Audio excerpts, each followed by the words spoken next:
breathing retraining is actually looking at how you breathe all the time, that 20,000 or so breaths a day. So whether you're a snorer at night who retrains their breathing in the day to help with the snoring, or whether you're somebody who is very quick to anxiety and panic attacks and hyperventilates often, and therefore needs to bring that back all the time, not just in the moment they realise they need it.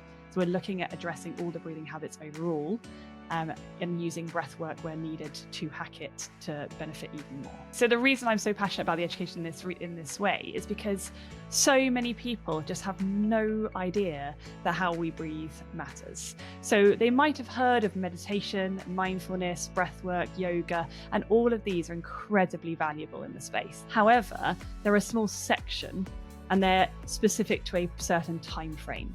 What I want to show people is that where our tongue position is matters. Whether we're using our nose rather than our mouth matters. How many muscles we're using and in what capacity for what we're doing matters. And it all boils down to how we feel overall, and not having to just use breath work to calm down, but actually just being calmer in general. It's the last episode of the first season of Make Movement Matter. Has it really been 10 weeks already? Don't worry, I'm not going to be a one-hit wonder. I'm in this for the long run. Well, as long as you'll have me. I have thoroughly enjoyed chatting with some really inspiring and interesting guests, and the feedback has been great. Season 2 is already in the pipeline and will be with you in early May. For my first season finale, I'm so excited to be joined by a dear friend, mentor, and fellow small business owner. Businesses created from pivotal life experiences tend to be heart-led, as their aim is first and foremost to help others become aware of something that can help them live a better life. Jane Tarrant is incredibly passionate about her subject, and it shows. I never fail to be energised by her company, and I hope you will be too. There's been a lot of focus recently in the wellbeing industry on breathwork and educating us about how the way we breathe affects how we feel. This is undoubtedly true, but did you know that the way we breathe all day long, rather than just when we notice how we're breathing, can actually be linked to some difficult symptoms? It's often assumed that when people hear Jane offers breathing retraining, that means breathwork. But I asked Jane to tell us the difference between them. So whilst breathwork is involved in breathing retraining, breathwork is more of a hack. So for example, you might have heard of something like Wim Hof, which is more of a hyperventilation breathing, or something like box breathing, which calms our breathing down, slows it down, and even has breath holds in it as well. And whether you're going in each direction, you're still hacking your breath in order to achieve a result in that moment, whether it be immediately or a few minutes. But breathing retraining is actually looking at how you breathe all the time, that 20,000 or so breaths a day. So whether you're a snorer at night who retrains their breathing in the day to help with the snoring, or whether you're somebody who is very quick to anxiety and panic attacks and hyperventilates often, and therefore needs to bring that back all the time, not just in the moment they realise they need it. So we're looking at addressing all the breathing habits overall, and using breath work where needed to hack it to benefit even more. Right. So you do, in fact, offer breathwork strategies, but the mainstay of what you're looking at is how you breathe all day long. And obviously this is something that people will probably, I know, we're friends, I know they say to you, well, I'm just doing that anyway, aren't I? Because I'm alive. And they don't tend to know that there is a better way to breathe. Exactly. So the reason I'm so passionate about the education in this way is because so many people just have no idea that how we breathe matters. So they might have heard of meditation, mindfulness, breathwork, yoga, and all of these are incredibly valuable in the space. I don't want to knock these because they are part of what I do in so many ways. However, they're a small section and they're specific to a certain time frame. What I want to show people is that where our tongue position is matters. Whether we're using our nose rather than our mouth matters. How many muscles we're using and in what capacity for what we're doing matters. And it all boils down to how we feel overall, and not having to just use breath work to calm down, but actually just being calmer in general, or something like how much oxygen we actually deliver to our cells and to our brain. So if you want to think clearly, perform well, recover well, we want maximum delivery of oxygen or optimal delivery of oxygen. And yet, if you are somebody who breathes not so well, you might be called an overbreather, somebody who breathes a little too much through the mouth, using the upper chest, shallow, fast, loud, etc., then we're stuck in a pattern where we're actually reducing the amount of oxygen we're delivering to ourselves, and therefore we're just not optimal all the time. We're living, we're functioning, we're just not functioning as well as we could be. It actually, to make a parallel, you know a lot about the way I like to move, and full disclosure, we've done each other's courses. We really support each other in what we do because we see so much parallel between what we're doing. There's so much overlap, I should say. And when you were talking there, it made me think about breathwork almost being sort of doing a stretch to alleviate a symptom of tension in a muscle where it's over tight and it's uncomfortable, and you do a lovely stretch and that can really alleviate it, but temporarily. And stretching, a lot of people, it's a really, again, like you're saying, with it's a useful part of your repertoire, but it's unlikely that you are going to solve a condition with it.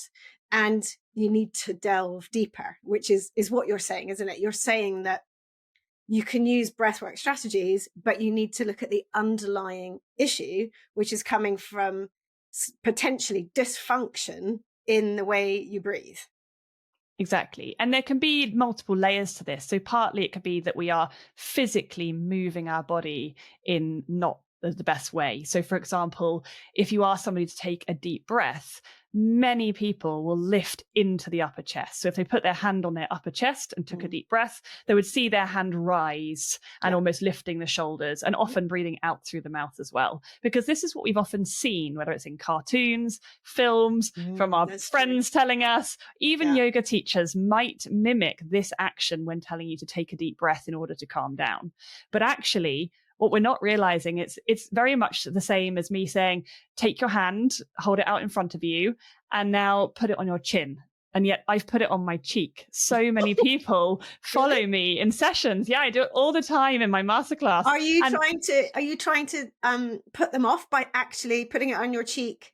Yeah, so it's the same as me saying, take a deep breath, but actually showing them a shallow. It's the same as me saying, put it on your chin, but me putting it on my cheek. So people follow my hand, not what I said. And it's the same. And when they go, oh, and you say some people overthinking and suddenly go, oh, and they're going between chin, cheek, and they're not quite sure what they should be doing. And it's really funny because I do it all the time. And they laugh and realize, oh, of course, yes. I always watch people showing me a deep breath, which is incorrectly shown. And therefore, when I'm breathing normally, I might actually breathe quite deep. But as soon as I consciously try and breathe, I often go the wrong way, which can be really hard for people. And I certainly see that with clients because I will do the, as you've taught me and as I've been taught by others, about having the hand on the upper chest and then the hand lower down. And I'm sure you'll come on to speak to us about the different areas of breathing. And the difficulty they have of feeling the expansion in their lower hand moving out the way as they breathe in. And in fact, they say they're doing the opposite. And you've got a name for that, haven't you? That type of breathing. Is that reverse breathing? The sort of backwards breathing, or sometimes I call it corset breathing, because it's almost like you've been strapped in at the waist by a corset. You've lifted up, your chest is lifted, and you're rising into a very shallow space in a way that is backwards to what we actually want. We want it to go deep into the bottom of the lungs. So almost like on my t-shirt, I have a picture of an upside down tree where the canopy is at the bottom. And you want to fill into those leaves because that's where all the action happens with the gases. But if you're using just the top part of your lung through this shallow breath, we're being very inefficient with most of the air going into the trunk and branches and only a few of the leaves that aren't in the main canopy. And to clarify that, the leaves are the only things that actually take the oxygen into the blood, not the trunk. Exactly. So the trunk and the branches is where it comes down through like pipes, almost like a garden hose, but it actually needs to get into the leaves, and each leaf is wrapped in capillaries. So our blood actually allows it to transfer through, almost like a bunch of grapes, and each grape is wrapped. So when we see it, we can understand that actually it needs to transfer through, but that's where it happens. So if you're being inefficient by using lots of energy, lots of muscle usage that aren't the muscles you should be using 20,000 times a day with even a little bit of inefficiency, you can imagine how it racks up. So you're more tired to get the oxygen in. But the worst part here is that quite often when we're just sitting down, we might be breathing out, let's say 80% of the oxygen we've breathed in. So you've worked really hard to give most of it out anyway. But what you haven't done, if you're breathing inefficiently and over breathing, is you're not delivering it well to your cells. So the oxygen is in the blood, but it's not getting off the bus. And this is the bit that people are like, I never really thought about how we breathe out mattering. They only think about breathing in, but obviously the more you're breathing in, the more you're breathing out as well. So tell us a bit more about that exact process then of getting. So I think most people would think about the oxygen getting to your cells. Bingo, we've done our job. What more do you need? So tell us a bit more about that. Exactly. So I like to do it very visually. It helps people to understand, but also to teach others, even children. So if you imagine sort of 3 red London buses, for example, and they're driving round and they get round to your lungs and they collect the oxygen from the lungs, and they get on as buses. They're in the blood. Yeah. So it's so these are the hemoglobin technically in the blood, and they drive around, collect the oxygen into the buses, and then they drive around to either the brain or the muscles or wherever they need to get to, whichever cells need them. And when they get there, you want to have like a motorway, so 3 lanes wide with 3 buses wide, all arriving at a time with another load behind them. And when they're there, you want little porters to sort of open the doors like you had outside like a hotel. You want them to get out, and all the oxygen that's needed can get off because all the doors that are needed have been opened. Now, in this scenario, the carbon dioxide, which is our waste gas that has been made from the carbon from our food plus the oxygen from the air in our cells, when that's kept in our body just long enough to do its job by not over breathing too much, they are standing there as porters to open the doors. So the less there is because you've breathed out too hard, the less porters there are to open doors, but also it helps widen the road in the first place. So carbon dioxide or CO2 helps widen not only the airway in order to get a good airflow down, but also the blood vessels. So you want the extra carbon dioxide kept in just enough, not too much, but just enough to widen those roads and deliver optimally. That's fascinating, isn't it? Because, as you said, everyone always thinks CO2 will waste gas. It's doing me no good. Got to get rid of it. Got to expel it. But there's probably very little understanding about its importance in the role to then make you breathe more efficiently because you've got more capacity. Exactly. And there's a double layer to this. So the simplified version is carbon dioxide, but you also have the added benefit of when you nose breathe, you're making nitric oxide. So that's nitrogen oxygen. And when we make nitric oxide, this also helps dilate your airways and your blood vessels. So it's a double whammy, but it's also what's used to sort of deactivate or kill viruses. So when we're trying to fight against colds and stuff coming in, we want to using our nose, which is a filter for viruses, bacteria, particles, and allergens, but it also warms and moistens the air and pressurizes it to get deep into the lungs. So the nose is vital, and yet we often just bypass it because, why not? No one's ever told us not to. Or it feels a little bit small for the scenario, potentially because our tongue is in the wrong position, or because our face has developed a little narrower, which is actually impacted by how we breathe as well as a child. So there's so many layers to this, but having that benefit of not only nose breathing, but reduced breathing, of which obviously the nostrils being a smaller hole helps you to do, versus mouth breathing, which is a much larger hole to dump through. So just these subtle tweaks can make all the difference, and then we can start improving our performance and our recovery and just how we're feeling and many other areas. And when you talk about nose breathing, you're talking about breathing in and out, both through the nostrils without the use of the mouth. Exactly. So in the industry, you'll get taught multiple different things for different reasons. So some people... yogic breathing particularly, I think a lot of people in the movement space know about a yoga breath where it's in through the nose and out, and a longer, for calming purposes, out through the breath. It calms the nervous system nicely and so on, which I now don't do because of you. And the reality is that for a short period of time, and for using it for a hack reason, there's no right or wrong if you're using it to get a result. But in the long term, if you are sitting down here and you obviously might have dust around you, there might be microplastics, there might be viruses, whatever, you want to be getting the best chance that you're filtering well. But equally, if you think about a cold day, and this might seem a bit more relevant because it's more extreme, you're going out on a cold day, breathing in through your nose starts to feel cold, and then you might be breathing out through your mouth, maybe if you're jogging or you're just used to doing that. But as you breathe out through your mouth, you're not re-moistening and re-warming the nose so that the next breath coming in through the nose can be re-warmed or re-moistened, which is what prepares it for the lungs and helps the lungs to be less irritated by the cold, dry air. So many people are used to cyclical breathing. They're sort of in through the nose, out through the mouth, either for calming or for the fact that they're trying to create a rhythm whilst running. But effectively what they're doing is creating a fake nostril in the front of their mouth. In and out. That's a vision. It feels really strange. Now, where it becomes more extreme is when somebody cannot breathe out through their nose because they get this sort of, I can't possibly, I'm getting this gasping for air sort of feeling. And this... Which, when your heart is raised, particularly runners, joggers, runners, presumably, if we went and looked at the London Marathon, how many people would have their mouths open? Many, many, many people. And that's partly for a couple of reasons. So the main reason that we find that is that we're not used to the buildup of carbon dioxide in our body, because the more we're using our muscles, the more we're generating.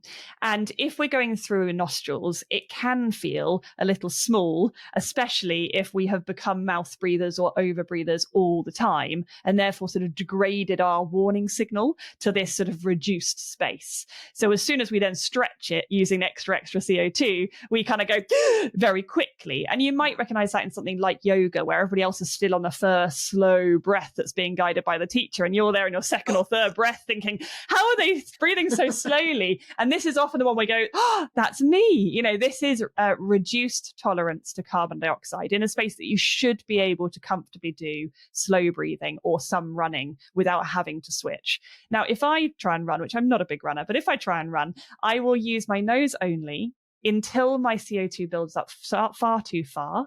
And then I will dump through my mouth for a couple of breaths, and then I will revert to my nose to keep it as optimal as possible. And I want that buildup of carbon dioxide, but I also want to push my tolerance and not just sort of give up and let it degrade. So this is an area a lot of people don't think about. Now, the other side is that, and this is a sort of, it starts back in childhood, is how we breathe as a child can impact our facial development.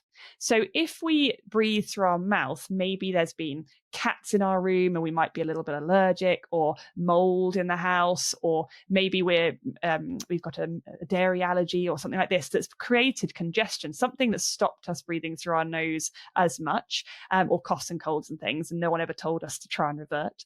We can drop our tongue and become a mouth breather. And when we do that, the tongue isn't in the roof of the mouth to help kind of form the face forward and sideways, creating gaps between the baby teeth more so, and giving you sort of a strong facial structure.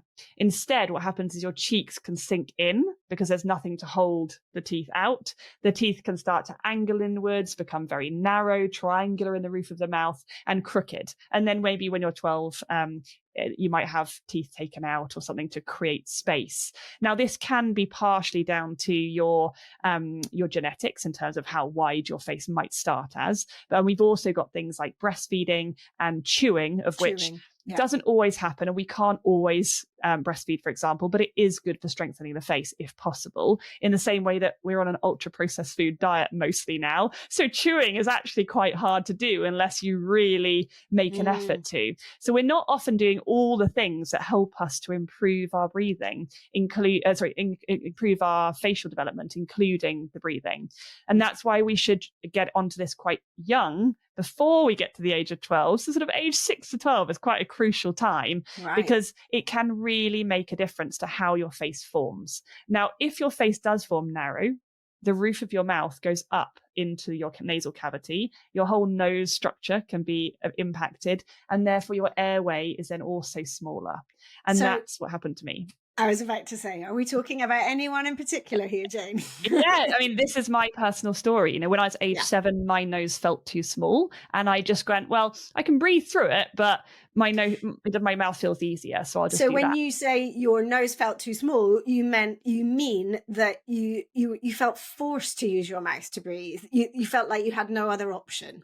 I felt like I can use it, but I don't feel like I'm getting enough air, which is the term most people understand of what they feel. And it's not that I'm not getting enough air, it's just that I'm not used to this increased amount of carbon dioxide because of how much I'm reducing the airflow. But on the flip side, if I'm running, I might actually not be getting enough air because my nose is smaller. So I actually tape mine up, lift it away. I've seen it. It's beautiful. Yeah, it's some sexy stuff. I tape my mouth up so you can't breathe through that, and I lift my nose up with tape so I can actually hold the nose open, because if you sniff very hard, you can crush the sides because the airflow is so fast, and therefore you want to be able to optimize. So I kind of have a bit of a hack around that, but I wish I'd had the facial structure in the first place. Yeah, no, I mean, it's so fascinating. And I think for parents or grandparents who have never thought about how the development of a child's mouth could affect their breathing for their entire lives, and have the opportunity to do that, then it's well worth sort of finding a dentist, orthodontist who is knowledgeable in these areas, understands how that can affect their life, and get them checked, I suppose, which I know you've had done recently with your own daughter. Yeah, exactly. And what's worrying in this space is that there aren't actually that many providers that can do anything about it or will do anything about it. So I actually took my daughter down to Dr. Stefan Decker at the orthodontic specialist in Amersham, which is just northwest of London. And he is more advanced, shall we say, than a lot of people in this country. And he's actually teaching other orthodontists about early preventative orthodontics for children. And they actually use things like clear aligners. So people might have heard of Invisalign, but that kind of concept for young children to help create space as they're growing, so their tongue can actually go into the roof of their mouth at where it should be, to help that nasal breathing, but also to develop, and to also make sure they're not going to have so much crowding and teeth taken out and their face getting smaller. But in order to intervene, there needs to be some sort of, mouth breathing, sleep apnea, snoring, some sort of thing where functionally there is obviously a problem. You notice there's a problem. Exactly. But he does free assessments as well. So if people are listening, check him out. If you're in the area, go and get a free assessment, because why not? If you've got a child who's 6, 7, 8, 9, get on it before the NHS will just sort of do their best with what they know and will do. With what happens. Exactly. Which is, unfortunately, all they can afford to do in many cases. Exactly. So tell me then, fast forward to adults, what are the main sort of symptoms, particularly the sort of unexpected symptoms that people either come to you with once they found out that breathing affects that, or that you are educating people about to say, actually, have you thought about the way you breathe because of these symptoms? Yeah. So there are some people who just go, I don't breathe well. There's something, and they know they don't breathe well because they've been told by an orthodontist or a chiropractor or somebody who's obviously picked up on the fact, but they don't necessarily know how to educate them to change it. So there's a few people like that, but most people will find it because they have breathlessness, either it's on stairs or in general. It might be more of a panic breathlessness, like maybe in the evening as they're going to bed and, the stress of the day is hitting them, or it might be during sport and they're like, but I never used to be and I'm really fit, so why am I breathless? Okay. And they can't explain why it's happening, and they may be getting checks with their doctors or whatever, but they're still not getting answers because nothing's really wrong. And so this is an area that I deal with because it's the missing piece. In the NHS in the UK, we don't actually educate so much on this. The people who are in the NHS who actually work on similar stuff to me, they're also trained as maybe respiratory physios, and they learn outside of the NHS to bring it in. So it's not really well known. But otherwise, people might come because they are experiencing panic attacks, and they don't realize that how they're breathing all day is edging them closer and closer and closer, so that when they get a slight anxiety trigger, they're already like slamming into that wall really fast rather than having warning signs. And if you think about when you're slightly anxious, you feel a bit of a upper chest lift, this sort of tightness. But if you breathe there all the time, because that's your norm, you're never going to get that early cue, that sort of warning signal that you can actually go, I'm going to step in here and claim it back. Instead, you just sort of go a half an hour longer and suddenly you're at your baseline. Yeah, exactly. So we can actually, by doing breathing retraining, as well as using breath work, we can bring you well away and then give you a tool that you can use should you need it, whether it's become an emergency or preventative tool. And then other times it's someone who, for example, like snores or mouth breathes, and they might notice they're waking in the night for a wee or to drink water. The question with the snoring, though, I discussing this with other people as well, and in my own household,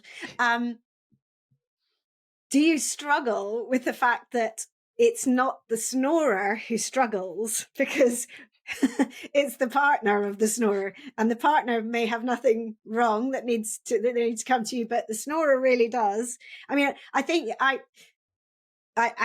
know the answer to that, and I want to refer people. I came to your TEDx talk in Newcastle, which was in November last year. Yeah, is that right? And to support you, and you, I'm going to link it in the show notes because you told a very impactful story about snoring right at the beginning that was quite shocking, really, as to the disastrous effect it had on someone's life. So I'm going to get people to go and watch that. But do you find that people are willingly coming to you and saying, my snoring's a problem, can you help me? Because my wife or my partner is going to kill me? So it really depends. And it depends on the severity of the snoring. It depends on whether it's just a recent thing, or maybe they got a recent relationship but it's become a problem more critically now. I think people don't look for help unless their pain point is critical enough, is the truth of it. They could learn that snoring isn't maybe an unhealthy breathing habit that's not doing them any favors and it's going to make them more tired or whatever, but that may be not enough for them to actually go out of their way to find out more or to get help.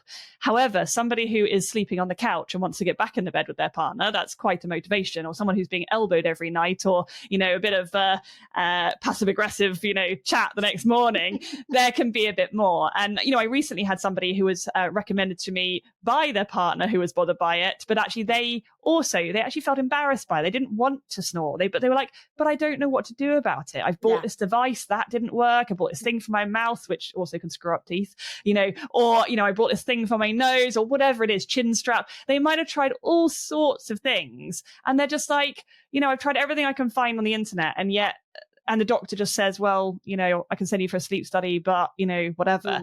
And they're kind of left. And this is quite a serious issue. So when you've got somebody who has enough of a reason because they actually care, whether it's just for their partner or it's also for their own health, then they will come and ask. But it's got to feel like enough of an issue, which it is for many people. But the second point is most people don't even know. The amount of partners that come up to me, they go, I had no idea you could actually help with snoring, please. But it's life-changing, and it can completely change your energy levels. It changes your relationship. It changes how you're performing at work, how you're performing in sport, how you're recovering, how ill you get. If you've got a cough or a cold and then you're going to through the mouth, and you're sort of drawing all this sort of irritating dry air in, that's only going to feel worse. So it's trying to adapt when we get the chance to. But the reality is that unless it's bad enough, people don't do the work, just like in where your thing is. If people can get on off the floor easily and they haven't really thought about it, they might not even consider working with you. And that was absolutely, totally and utterly me, because I wasn't doing the work for most of my day. So this is the similarities between us is it's the way you do things all day long is important. And if you disregard that, don't realize it's important, then you obviously get to the point where something bad can happen. And for me, it was really bad, and it was long term, and a lot of pain, and really pushed me to a limit. But I think both of our shared mission is that we avoid people having to get to that limit through education and awareness of what they can do all day long, what their baseline can be, to make sure that they move or breathe optimally, which is, so it's kind of our shared joint mission on different levels. But you can't, if you don't breathe, you can't move. It's you need both. That's what we do as humans, as animals. We have to breathe to live, and we are moving species. And that's why when you breathe well and move well, you feel better. It's the best way. Obviously getting the oxygen in, and getting it in the right way by breathing well is utterly important. But also then using that by moving, getting things moving, using your muscles, everything is going to be better. It's going to get it to, you're going to think better, because, you're getting that oxygen to the brain, which is key. So we can be more optimal in our work. But then also we're using our body. So as you're saying, we can continue to do things that we want to do, getting up and down off the ground, being the most basic one that we forget to do, and so on. But so moving on to movement a little bit, we're going to come back to some practical little tests later, a little bit later. But first of all, let's talk about posture, because we both talk about posture. That's one bit where we are literally overlapping and in perfect harmony. So how can posture affect the way that you breathe? That's a very good question. And it comes up a lot, actually, because most people don't really think about their posture. And if you were to try and adjust your posture and try and train it just for posture's reason, you probably wouldn't do it. But when you actually have a reason or a way in which to assess it, it starts to change. So one of the things that I teach is something called the D spot. So there was already something called the N spot in myofunctional therapy and tongue training. And I thought, I like this. This is easy. It reminds me a bit of the G spot, something a bit fun, and also, something to aim for in the body. And so I thought, I'll run with this. And I love the D spot concept. So that means your diaphragm. And if you, for example, take your fingers onto the front of your chest, find the bottom of your sternum. So on women, it might be around the bra strap area. And where it's quite tight there, take a couple of fingers down into the bouncy bit just below. So it's on the upper end, far up from your belly button, just below the split of the ribs. And this is what I call the D spot. So the diaphragm is an umbrella-shaped muscle underneath and wrapped all the way around the body. So, or not wrapped around the body, but it spans the whole body with sort of tubes going through. And that plunges down in order to allow us to breathe in, and then goes up to allow it to come out. I've always liked the bellows analogy. Yeah, exactly. Because I can see bellows. Maybe that's me showing age. I didn't have bellows in a fire. I wasn't, I'm not that old. But it does, if you remember what bellows are like, it does really help with seeing the diaphragm, I think. I have bellows, and I'm relatively young. For some, maybe. You're a lot younger than me. So we have the diaphragm there. Now, if you are upper chest breathing, or what I call as belly breathing but too low, because when we hear belly breathing, we're being taught this in order to simplify what diaphragmatic breathing means, because most people can't sort of feel the diaphragm. They might not understand quite how it should look or feel. So people came up with a way to sort of teach breathing, which was belly breathing. But my problem with that is that in the wrong posture, you can still belly breathe, i.e. bloat at the bottom of your belly, from your belly button and below. But in the correct posture, you can do it, but you can now do from the correct area, which is your D spot. So if you were to slouch down in your chair, a bit like a teenager, sort of shuffle your bum to the front. I know that position well at the moment. With your 3 teenagers, yes. So curling your back into the sort of C shape, kind of imagine slumped at a laptop or playing a computer game or whatever it is, or just on a sofa watching TV. And now you put your fingers on your D spot. When you breathe in, it's very difficult to feel your fingers moving away. It sort of feels like it's going to go down into your lower belly or it's going to go up into your upper chest. But when you sit upright, almost like tall, like a ballerina, and you sort of elongate yourself, so you're not sort of slouching or hanging your belly out, but instead you're tall but not tense, then you can feel that as you breathe in, your fingers on your D spot can move away. And can I just add to that? So often when people think of lifting up and tall through their spine, they will then extend through the spine. And that's just as bad. Because arching your back effectively, and that extension through the upper spine is then also putting tension on. So when you're talking about being relaxed there, that's also making sure that there's still a natural connection between your ribs. So when you thrust the ribs up too much, that's also going to be restrictive. So making sure, which can be an issue often with people, I digress, but with people who have issues with arm extension, because they will do that through lifting and lowering the chest. And that's obviously going to affect breathing as well, if they're permanently a bit lifted in order to get the range in their arms through their shoulders. So it can be difficult both ways. Exactly. In fact, just as sort of an example of where this might show up, I had a friend earlier in the week tell me how they were trying to improve their shoulder strength by hanging in the park. And as they were hanging, they could breathe in fine. But then as they tried to breathe out, they had to sort of almost lift themselves a little in order to breathe out. And I think that it was down to posture and tightness. But what do you think in terms of something like that, where people go, oh, I'd never noticed it until I'm trying to move, and then I'm realizing this restriction in breathing? That to me would sound all about issues around, which I'm sure you'll go on to talk about their rib cage, their ability to expand, but also just how they're using their diaphragm normally.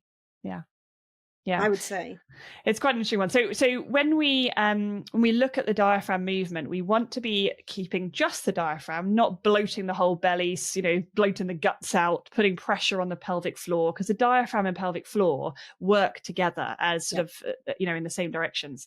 And so if you put too much pressure on, that's not ideal for your pelvic floor for various reasons.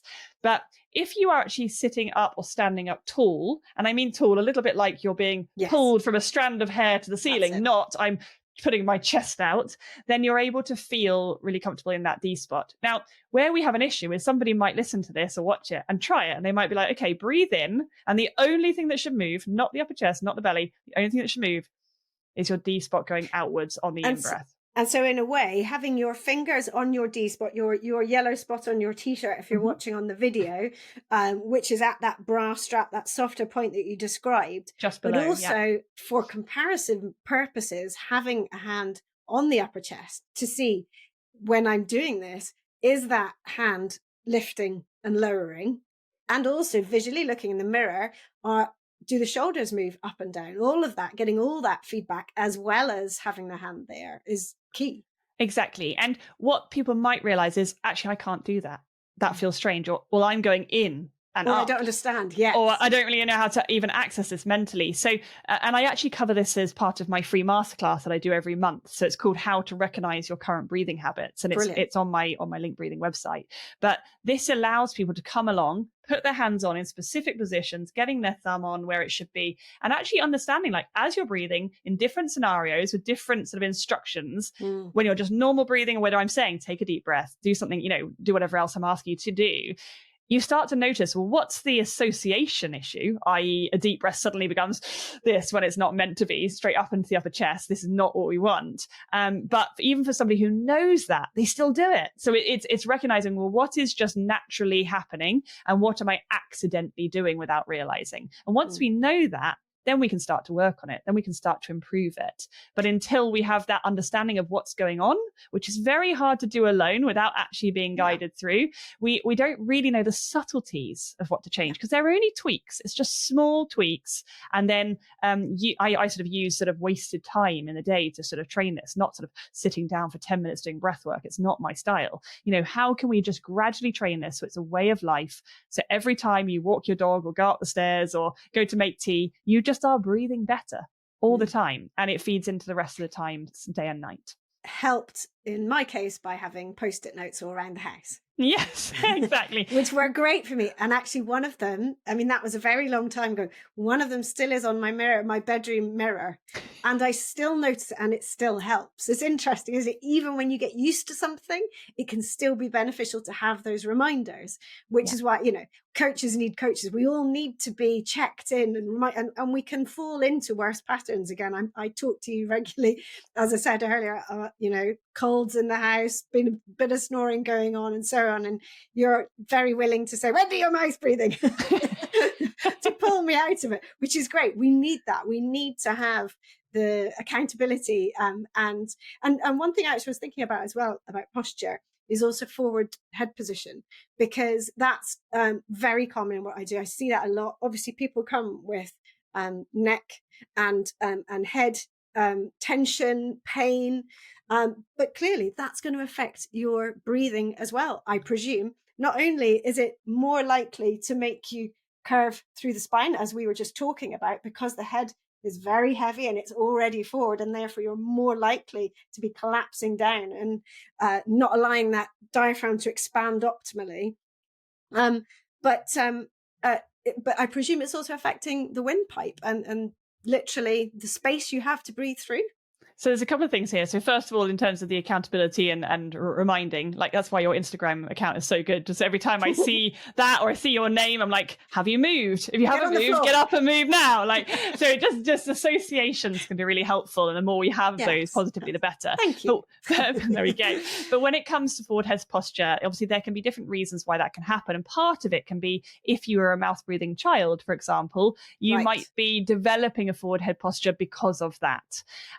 And then I had forward head posture very much more than I do now, but I still have an element of it just because of how I developed. But I would run and I got called an ostrich if I sort of swung my neck from side to side with my head forward, gasping for air in this small air pipe, and with my tongue down. And yet, now that my tongue can be in the correct position and I can use my nose and I sort of obviously take my nose, I don't feel the need to have quite the same sort of gasp for air sort of head posture. But in the same way, often one of the common reasons people sort of or not the reasons they come to me, but one of the sort of, oh, that just happened and that's amazing, is that they have upper chest and upper shoulder and neck tension. And this can be just from how you breathe. So although, yes, we think, oh, it's because I drive or because I work at a laptop, actually, so many people that are upper chest breathing, partly because of poor posture, and partly because of anxiety and stress and things, they are upper chest breathing using these backup muscles, these accessory muscles in the upper chest rather than the diaphragm. And so they're overworking and tiring and really getting this real tension in a way they shouldn't be. But as soon as someone retrains their breathing, they suddenly notice this sort of melting away. And it's such a lovely thing. And some people have said to me, I no longer need to go to my chiropractor every 3 months because I just sit properly at the laptop. I notice my posture because I'm aware of how I should breathe. And because I'm focusing on that, it's not a, you didn't do your posture properly, nor to you. It's more like you're aiming for a positive thing. And I think that's very true. I think when your body finds something that makes it move or exist more optimally, the body wants to exist optimally. It wants to be efficient. It wants to be well, thank goodness. And therefore, you're more likely to feel better in that position. I'm often amazed by how much my body tells me it needs movement. And that sounds a bit woo-woo. There's no little person screaming at me. But I can now sense into my body when I'm not quite right and I need a bit of movement or I need relaxation, so I can tune into myself better to know what I need so that I am becoming more optimal. And for example, being at a laptop and I've spent too long writing something and my brain starts to be fuzzier, I feel a little bit frustrated, whatever. I know that if I simply get up and move around for a couple of minutes, really doesn't matter how, there's certain ways clearly I like to do, but when I do, things feel better in my body and I can get back to it and feel refreshed. I can be more efficient in what I'm doing. And that's what it's all about, isn't it? It's being able to allow your body to find that optimal. Because in a way, I think with the onion skin layers of life, we get to all these experiences that happen to us. We get to a point where our bodies become a bit confused. Our alignment is off, or we have an accident and something throws us out, or some situation with breathing. You've talked before about, people having injuries, and there's an awful lot of things that can happen to us that then take us offline, and the body sort of slightly forgets how to be optimal. So retraining in both our capacities helps the body to remember how to feel good. Absolutely. And if you're not moving, your diaphragm is going to be compromised by that. Even sitting in the correct position for a really long time is not ideal. But in the same way, what my greatest challenge is the forward head posture. Because if I'm, for example, I'm wearing heavy headphones right now, they're not that heavy, but, there's an extra weight on my head. And if, for example, I'm really interested in what someone's saying, I might be like leaning towards them on the screen. And I find that if I'm at my laptop for a long period of time on multiple calls and I don't get the chance to move, I feel awful at the end of the day. I get really sort of tension, headache sort of feeling. And yet if I have a day where I'm able to move and walk around and get a break, and, sometimes I'll sort of go, right, I'm feeling a little bit uncomfortable. I get up and I remember one of your videos that I learned from, and I'm sort of flapping my arms almost like wings, not quite, but you know the one I mean. And I just feel better for moving, even if it just takes a minute or two. And even sometimes if I co-work with a friend or something, I'm like, right, let's go and get moving. And we go out to the garden or to the kitchen, and I lead them through a bit of fun. We just have some fun. Yes, absolutely. It's so important. And obviously, if you're not breathing optimally, then that can affect the way you then move. So that can create a restriction. We were talking before about the ribs, and I will often see that people's ribs, the intercostal muscles between the ribs, can become very tight and jammed. And when we then want to twist through the body, there's a real limitation there. And in fact, we're sort of moving as one whole block rather than having that lovely, important twist. And therefore, if those ribs, which are sort of protecting the diaphragm to an extent, just above, but if they are not moving, then that's going to limit your ability to use the diaphragm, isn't it? So everything kind of works together. Exactly. And so I worked with a couple of clients. So one was a male who was in his 50s. He walked for his job, and he had asthma. And that's one of the reasons why he initially came to me. Is that postman? Postman, yeah. And so he was after working part way through what we were doing, where he learnt to actually get his diaphragm moving and opening his ribs in a way he was like, oh my God, I just didn't even know that was possible. The feeling he felt was incredible. And yet after a couple of weeks where he was walking around, he had somebody on his round actually comment on how much better he was standing and walking, how his posture had changed so much in literally a matter of a couple of weeks. And then somebody else who, she was in her 70s, I believe, and she was asthmatic with anxiety. And she went to her Pilates teacher, who she went to all the time. And just literally about 3-4 weeks into changing it, she was being told how much better her movement was, how she was able to twist better and get a greater sort of flare on the side of her ribs. So these small things we don't think about, they really impact just day-to-day activities, whether it's your job or sport or something that you like to do. But then even the ramifications are beyond that in much more basic terms. If you can't twist properly, then you have the issue that if something is fixed, we always think about what's happening above and below it, because that's why we have all the lovely parts that allow movement. But when one is rigid and sticky, it affects the movement of those above, because they've got to act in place of that part that's sticky. So often when we have knee, we look at hip and ankle. How are they doing? We have to check everything. And it's the same, obviously, with our middle. And then if you are restricted, both in your breathing and your ability to twist, then you're much more limited in many things that you can do. I mean, I'm thinking even of the whole reverse parking with the neck. If you don't have the movement through your neck, and often with forward head positioning, we can't get the range of movement in our neck because it's designed to be stacked nicely through our neck spine. And when it's forward, there isn't as much range. So there's so many different sort of ripple effects that happen when even one small thing is off.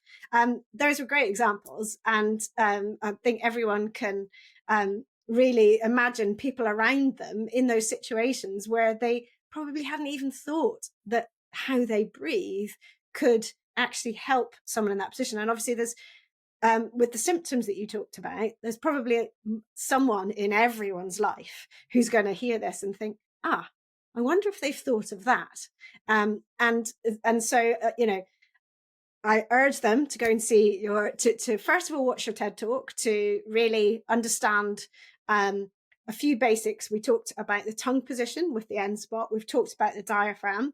Do you want to talk just a little bit about your other spot, your R spot that you like to talk about? Because that really is related to what we've just been talking about. Absolutely. So there's a couple of things I'd love to cover. So one is the R spots, and the other is actually to do with perimenopause and menopause, which I think might be quite relevant for your audience. But when we have on the side of our ribs here, so either side of the D spot on the side of the ribs, if we imagine sort of breathing for running, for example, not that we maybe all run, but if we imagine some form of exacerbated breathing, we don't want to be sort of lifting into the upper chest with these sort of staying static or even going to go slightly in. We want to be thinking about how can we expand. And as we breathe in, it should be quite a wide expansion to get to a full sport breath. So all of that is breath, and then out.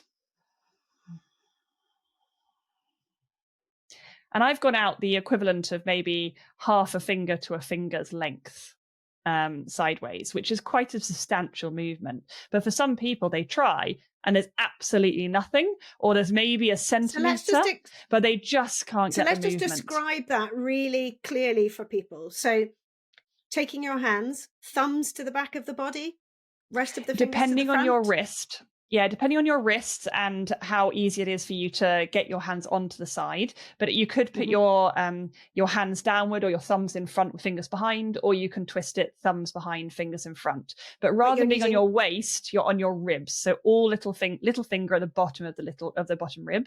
Right. And as you breathe in, you are pushing out sideways, but you're also moving slightly forward and back in the ribs. It's sort of expanding all around. But the main thing you'll see in a mirror or on a screen is the sideways expansion.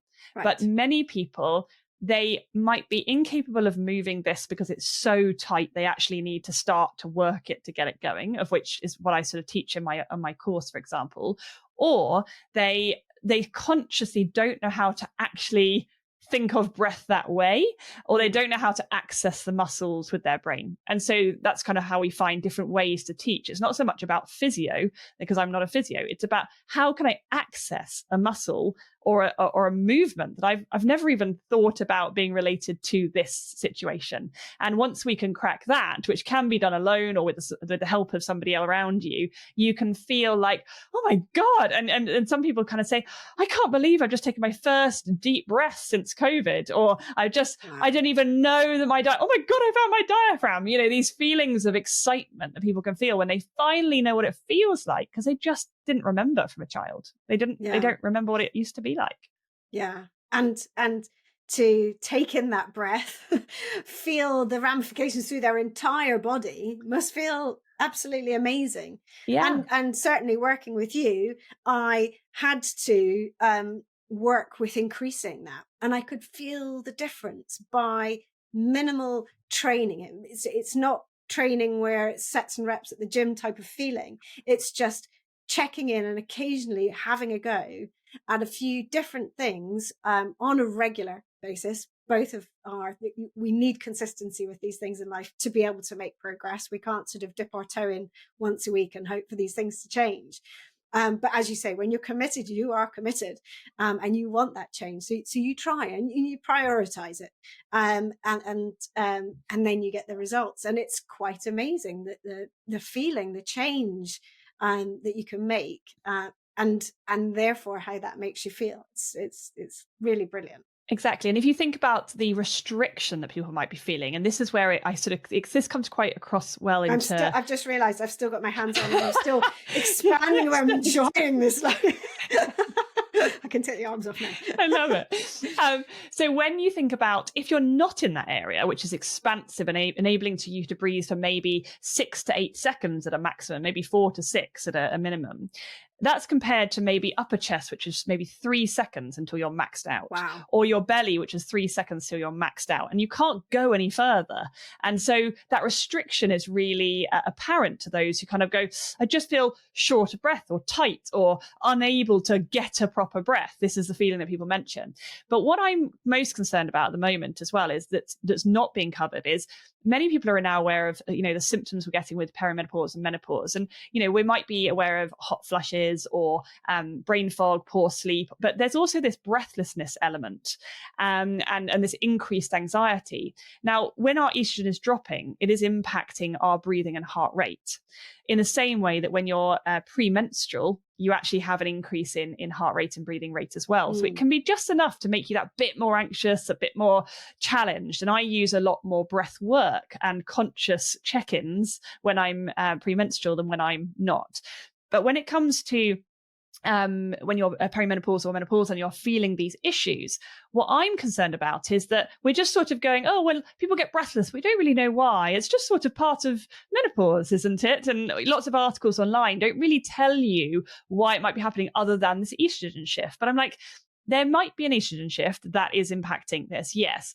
But if you are already degraded to a point where this is going to tip you over the edge, obviously you're going to get that final thing in the same way that if we haven't moved well or breathed well for quite a long time, no one notices it while they're in their 20s, and then maybe their 30s, they get a little cronky. In their 40s, we feel a little bit more old and they realize they can't quite put their shoes on without sort of breathing through their mouth in an exacerbated way or whatever it is. But by the time they're at their 50s, they're struggling to get on and off the floor or do anything else they enjoy. Or balancing to be able to do it, yes. Exactly. So in the same way, when it comes to perimenopause and menopause, you're at that point where you've got enough generation or enough decades to get to the point where if you weren't breathing well and you were stuck and restrictive, then obviously you're going to feel substantially more issues when you have a slight tweak than if you breathed really well. In the same way that premenstrually, we get substantially more anxiety if you don't actually control it. So what I'd say here is, I'm not saying this is a fix-all for that situation. What I'm saying is, if you haven't actually looked at addressing your breathing habits and you are getting this increased brain fog, this feeling of feeling extra tired, or the fact that you're feeling breathless especially, I would be saying, you should definitely be looking at, are you actually breathing well in general? Because if you can bring it back a little bit, even just improve it slightly, this is well worth looking at.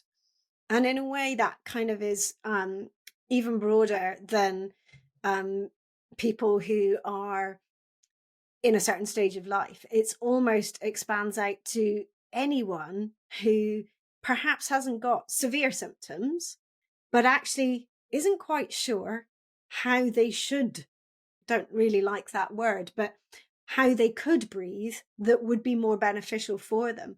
And particularly as they age, whether that the way they have been breathing has actually degraded.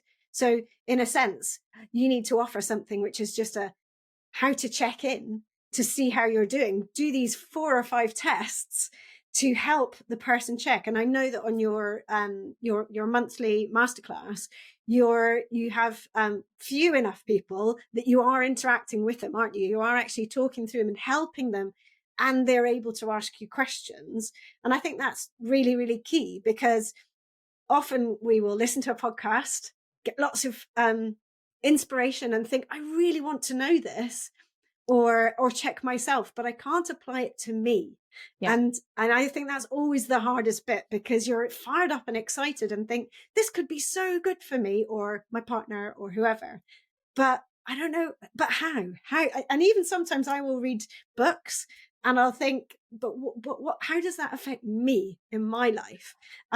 So yeah, I would suggest go along to a masterclass, that's for sure. That would absolutely be the best thing, because, you know, why not check? I'm always amazed that we don't go to a doctor once a year for a full check-in. And in the UK, sadly, with the NHS, you do in America because you're paying insurance. But in the UK, we don't. And we get to a certain age where we suddenly think, oh, I think I should be checking something here, because I'm giving my car an MOT and servicing it regularly, just to keep it optimal, not to slightly make it better because it's not doing so well, but just to make sure it's at its optimal level so we don't crash. And yet we don't do the same with our body. We don't do the same with our breathing. We often won't with our nutrition, all these things where if we don't honor this amazing vehicle that we have that's taking us through life and really treat it with respect and really look after it, then we're going to run into problems. So sorry, that's a bit of a blah on. No, absolutely. About look after yourself.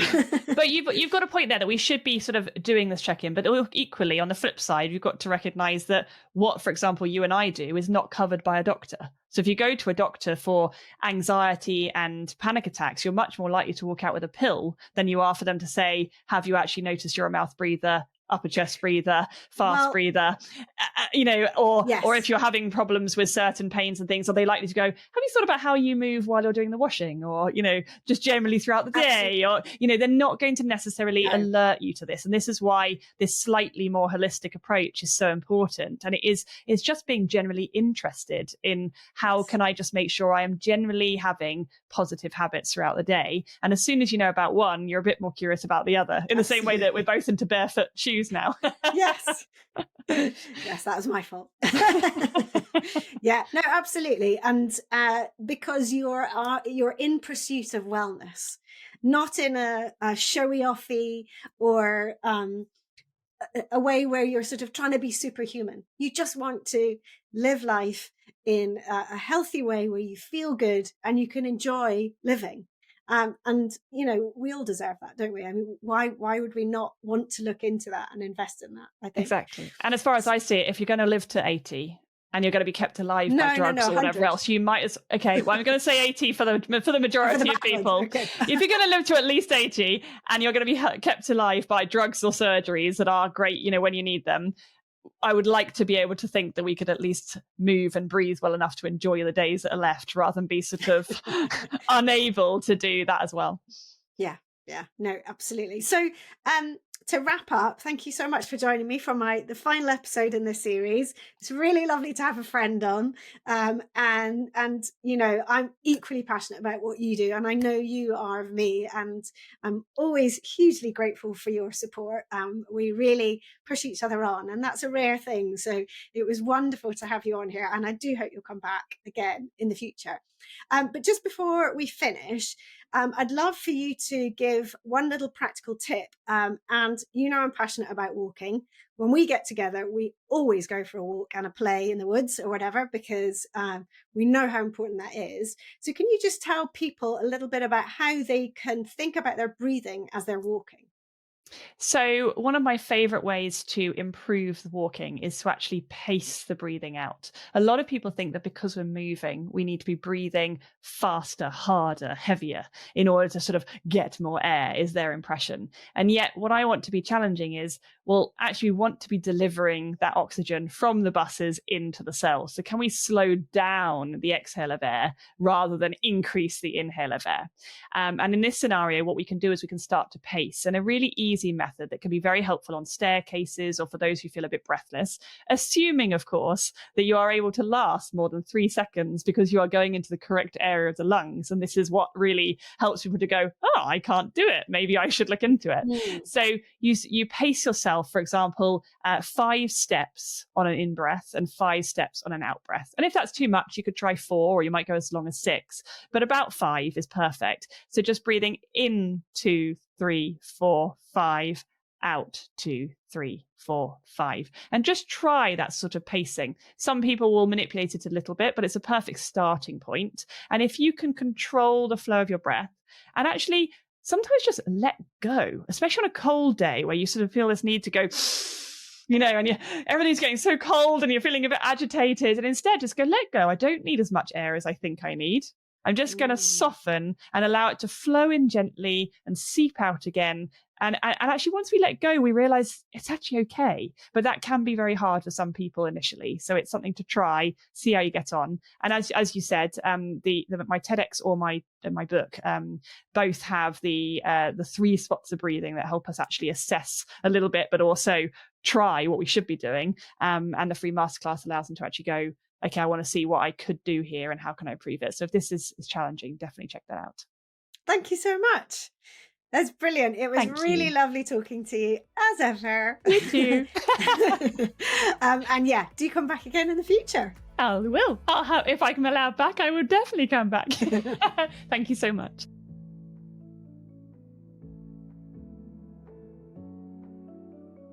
I hope you've enjoyed listening, and if you have, you can help by doing 3 things. First, press the follow button to tell podcast platforms you want to listen again. Second, please give the show a 5-star rating and leave a review about why you liked it. And third, I'd love you to share it with friends and family or on your socials, for which I'm truly thankful.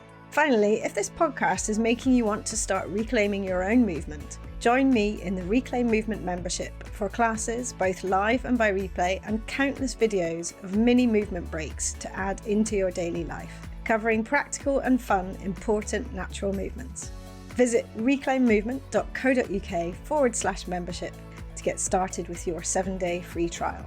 See you for the next episode, and thank you so much for listening.